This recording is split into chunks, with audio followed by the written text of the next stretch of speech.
Man City Pep Guardiola ndibaza cyasumbijwe na Real Madrid ya Carlo Ancelotti mugoroba. Ushingiye kuri match yabaye bwa mbere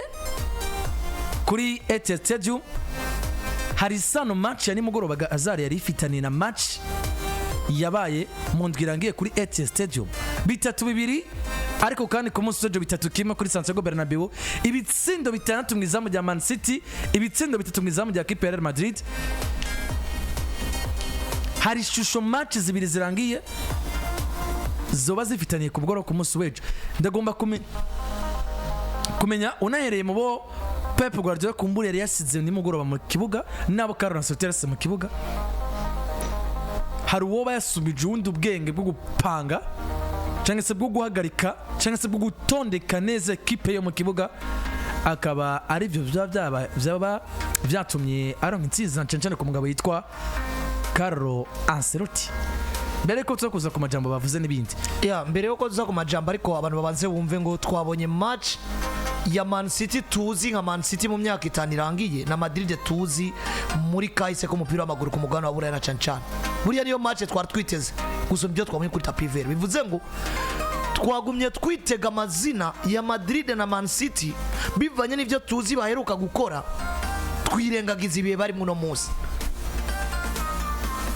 Man City gutsinda ibitsindo 3 mu igori rya Madrid, tuvyemere Madrid dufise siyo Madrid twebwe twari twiteze kubona, cyangwa si Madrid twari twiteze kubona ku rwego rwayo kuko ni equipe ikiraca muri barrage.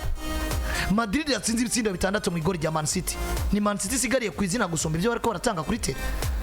Bivuze ngo tactiquement jewe hari ibintu nategerezwa kuba niteze ncumva ko Man City bagomba guhura na Real Madrid ngo mwaka uheze. Mugabo no munsi narinzi ko ntazoronka.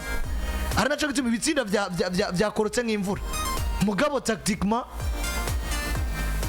mvuga ko iyi match yagoye Madrid nkuko Madrid baba barigeze gukora remontada Man City. Mvuga ko Man City bagowe ni match nkuko bigeze kugogwa basabwa gutsinda Madrid ibitsindo binesa kuri Etihad Stadium babanje kunganiza Santiago Bernabeu. Wapi? Ibiro byose nza kuzamo ariko abantu babanze batahure ngo twabonye match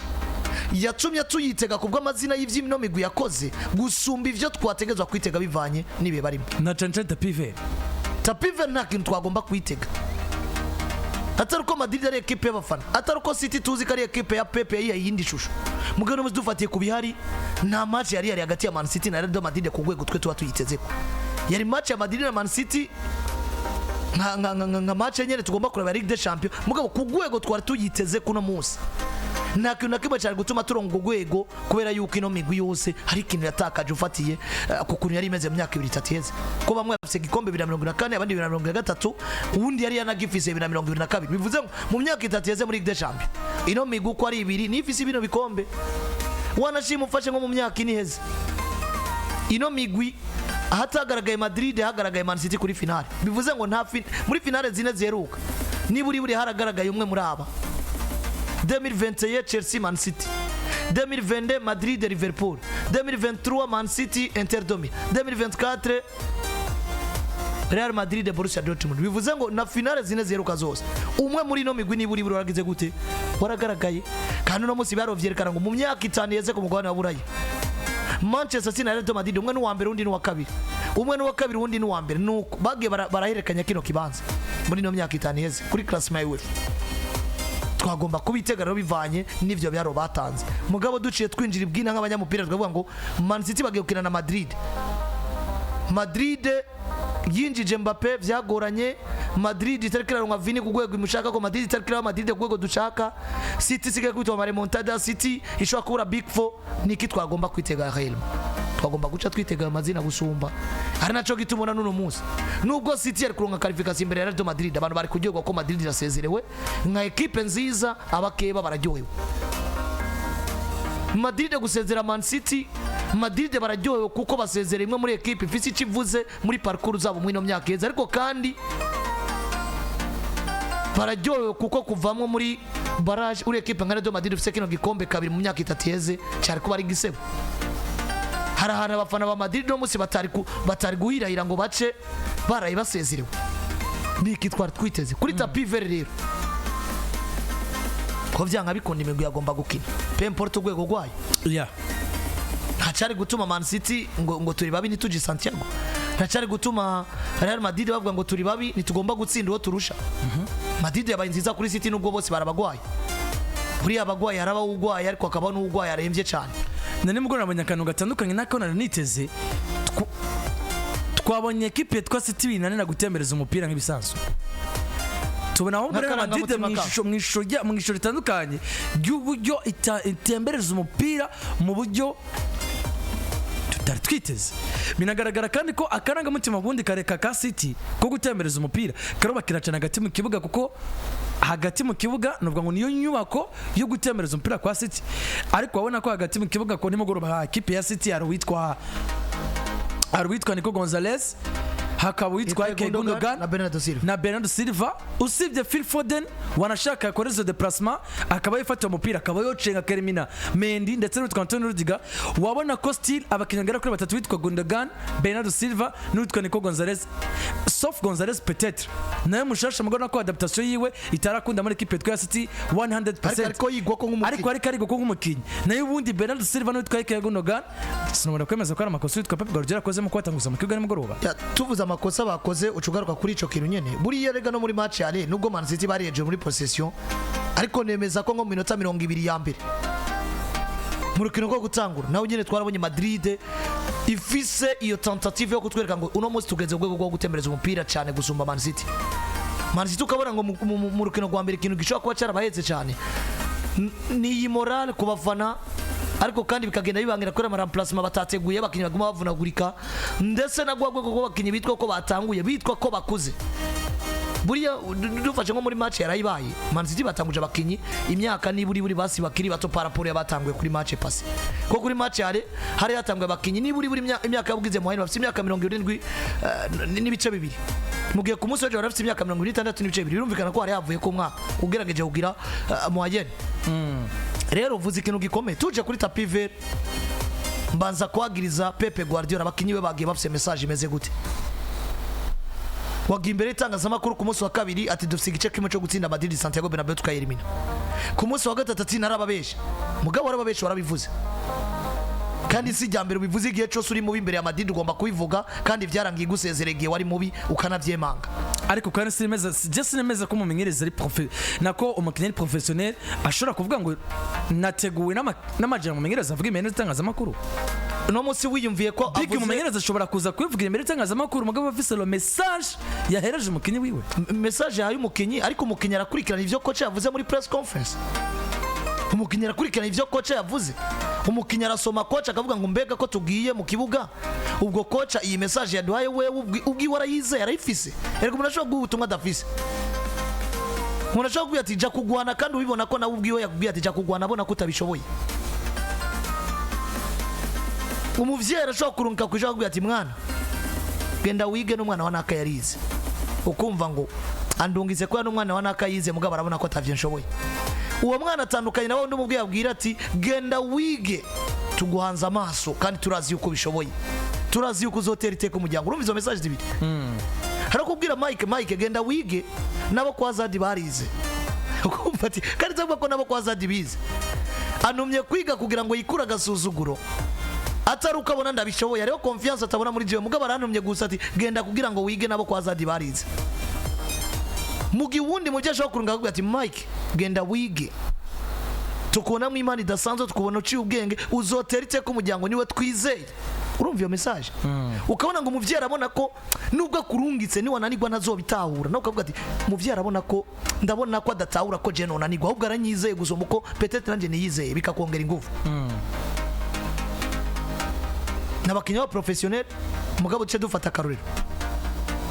Pep Guardiola niyahe message asabwa guha Savio Moreira de Oliveira, niyahe message asabwa guha Nico Gonzalez, niyahe message asabwa guha Phil Foden, niyahe message asabwa guha Omar Marmoush, kuko bano Ligue de Champions bazi Foden nivyo yarayitwaye mugabo no munsi Foden hageze abamuremeka iyi City gusumbuni mukinyore wese nimbageze kuyimuremeka azi ko yayitwaye equipe iri ku bitugu vya Gundogan na ba Bernardo Silva na ba Kevin De Bruyne. Uno munsi ugaca umuyo message eske bizokunda? Marmoush isanze imbere ya Real Madrid, Kusanov isanze imbere ya Real Madrid, bwa mbere ugomba kubategura gute ko bakuze mu migwi barimo bumva ngo equipe ya Madrid iganwa n'igwabo niwumva ko message ugomba kuba yategerezwa kuba ari message irenze yo hora utanga uyiha Gundogan ni buri bamaze kugira experience hano Pepe je ndamwagiriza ko bakinyi biwe nawe yari kuba ari sûr yuko ari gidashoboka mugabo ko yaravise message ya faiblesse meme ya Real Madrid nawe hari yindi message iri direct yo gukomeza abakinyi yategezwa kuyibana cyane ko yaratwaye abakinyi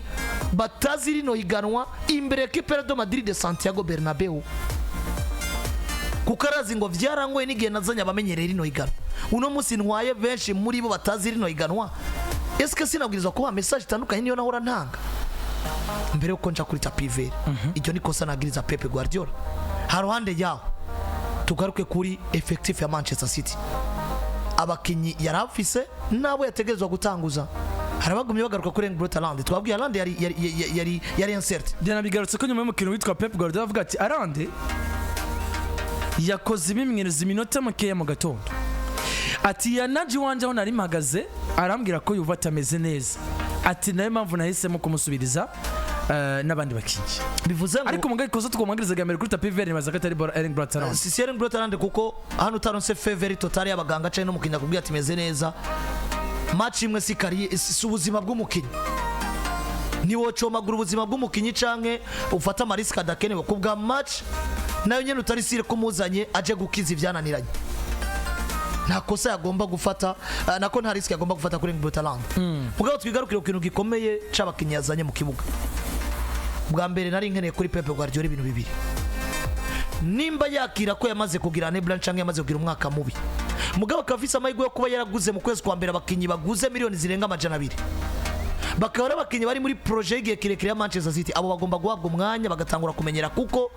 nyuma y'ino sezo turafise ikindi gikombe kandi City igomba kuja ari umufavori ndavuga Mondial de Club 32 izobera muri Leta Zunze za Amerika guhera mu kwezi kwa gatandatu si turabura FA Cup ubure Carabao ubure Champions ubure Champions League mugabo waronsa amahirwe yuko ivyo nyuma uko bibuze uvisa amezi 6 waha umwanya bano bakinyi bazanye bakiri bashaje hakagera mu kwezi kwa gatandatu bari fit bakaja kugwana kino gikombe rega n'igikombe City ishobora gutwara kikibagiza abantu uko City yabaye mbi aho rero sindamwagiriza ikosa yazanye Kusanov yazanye Marmoush yazanye Savio Moreira d'Oliveira yazanye Nico Gonzalez hano turahemeranye mugabo haruhande rero yo gufata abakinyi bakabategura kugira ngo baje kurondera iyo experience kumbure bizobafashe no mu nkino ziri imbere n'ubwo equipe tobigize umusaruro mwiza ibyaro vya match vyabwirizwa kuba ivyaye vyabwirizwa kuba ibyaruro vyo kwerekana ngo mbega nihe City kirapfira burya City kirapfira mu bintu vyo kwalinya abakinyi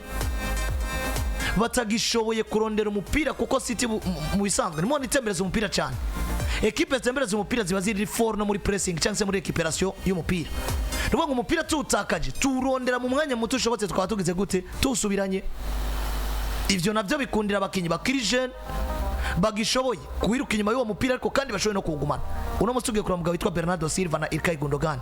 karita ni buri basigaranye no kugumana umupira mugana igenda itakara kuko uno musi nta diwere nyinshi bakiganya nkuko vyari bivuze ngo ufise equipe twaboneye rikira subira inyuma yatanguje Bernardo Silva na Gundogan na Kevin De Bruyne na Haaland tuzi ko akina umupira bawumuzaniye ukongera ko John Stones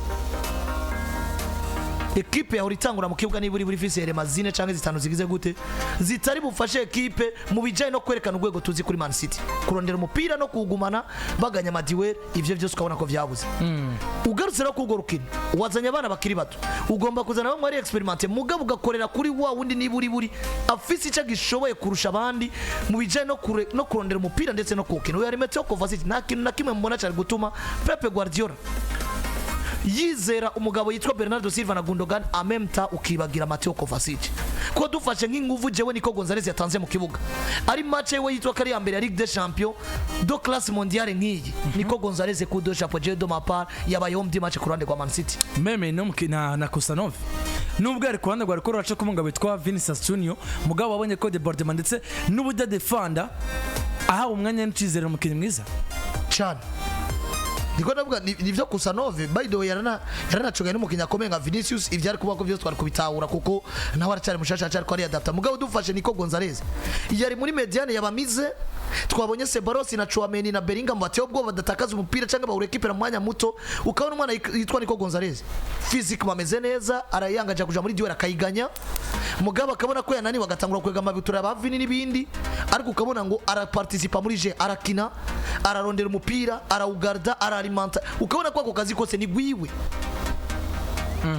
raba basa koyoko cyangwa kajisho siti atoye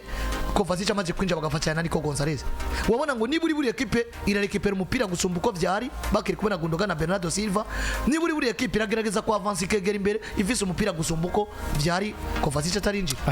hano novuga ngo Pepe vyamunaniriye gupanga mediane yiwe kuko yafasha akazi kose ko muri mediane akareme ku mwana yitwa niko Gonzalez akiri mushasha imbere ya mediane yabaye nziza ya equipe ya Real Madrid mugiye ngo musatirizi kuzana Foden ukazana Savinho ukazana Marmoush wavunikije arande Marmoush ukamwisha nka Fonef byari byiza mugabo n'ubu Jesse nawe uri gituma Pepe Guardiola icapfa n'umugabo yitwa Matheus Nunes ko dufasha abakinyi bavuye mu equipe dutoto binja muri City no kuri Matheus Nunes yinjira umukinyi mwiza kubasumba usivye ibiye vyiza Marmoush yagize muri equipe nka Frankfurt yarikira mu Budage dufata Frankfurt yigiranye na Wolves wapi umukinyi igaragaza muri equipe nka Wolverhampton abateye gwa gusumba igaragaje muri Frankfurt umukinyi igaragaje ari muri Wolverhampton abayiga abakomeye gusumba umukinyi igaragaje ari muri equipe yari ijyana nka Girona ni n'umukinyi twabonye shoko na nimero 11 nimero 7 nimero 10 yana mwingiza ku nimero 2 akatari gake mu nkino ziheruka kandi akabikora neza Pepe Guardiola tactiquement hari ibintu atari karatanga ariko yisanga asabwa gutegura equipe cyane mugabo ari ibiharuro 2 cyangwa 3 nubwo ari gutsindwa match mugabo bategezwa gukorera ko muri no match yarushijwe na equipe ya Real Madrid nuko rero kuri Pep Guardiola birumvikana ko yariko aratsindwa ndetse nasezerwa muri UEFA Champions League kuri mugoroba ku musojo na equipe yitwa Real Madrid kuri Estadio Santiago Bernabeu